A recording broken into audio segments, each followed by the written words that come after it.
Liselerimizi davamlaştırmaz, hürmetli vatandaş. Bugünkü islaha 2021 yıl 4. ayının 23. günü.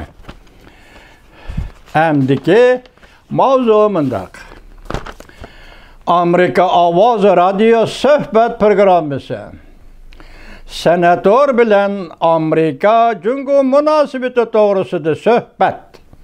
Japonya'nın uğraştığın kiyen kayıta ornudun destur işi ve Amerika Japonya münasibeti. Mavzulu haber 4. ayının 23. günü Amerika Avazı'nın Xitaytlı programımız ilan kılındı. Haber. Bundak başlar. Washington. Senatör Amerika Koşmuş Ştatlarının Japonya turuşluq sabık baş elçisi William Hagerty. Yakında Amerika-Japonya münasibeti, uğraştığın kiyen Japonya'nın ornudan destur işi, Amerika-Cungu münasibeti, hem de Cungu'nun demokratik devlet buluş manzarası doğrusu da Capitol Hill'da Amerika Avazı muhbirinin ziyaretini kabul kıldı.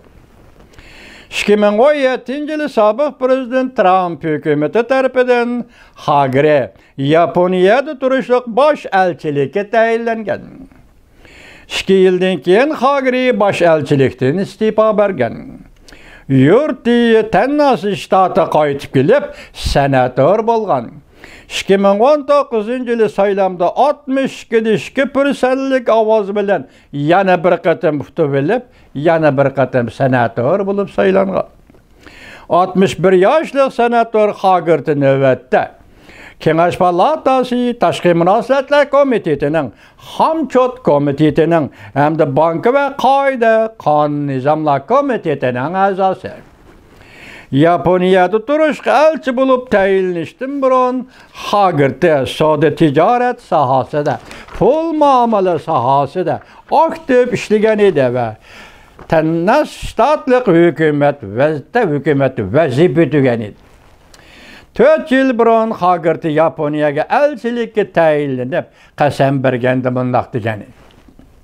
Men Amerika duch kelgan xiristlarga bevosita yuzlanaman.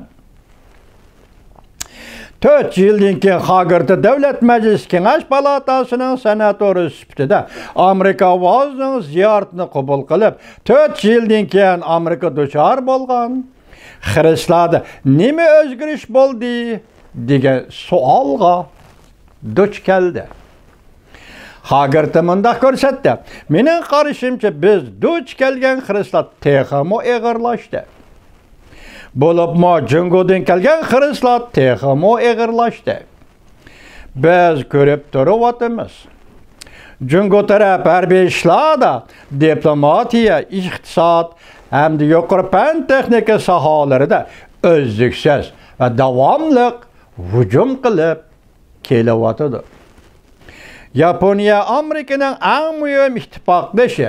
Garchi Tinch okeanga joylashgan bu cho'ng harbiy davlat Amerika, Yaponiya 2. Dunyo urushi mezgilida shiddatli to'qnashuvga kirib qolgan bo'lsa-mu, lekin bugun xalqaro strategik siyosatda va demokratik qurilish jihatda Amerika-Yaponiya munosabati o'ziga xos muhim ahamiyatga ega. Senator Hagerty mundaq ko'rsatdi. 2. Dunyo urushidan keyin Amerika taraf mislsiz tirishchanlik ko'rsatib, General MacArthur vakillar umigini boshlab Yaponiyaga kirib, o'ltiraqlashib, Yaponiya iqtisodini qayta qurishga yetakchilik qildi. Başta aytganimdek davom bor, hurmatli vatandosh.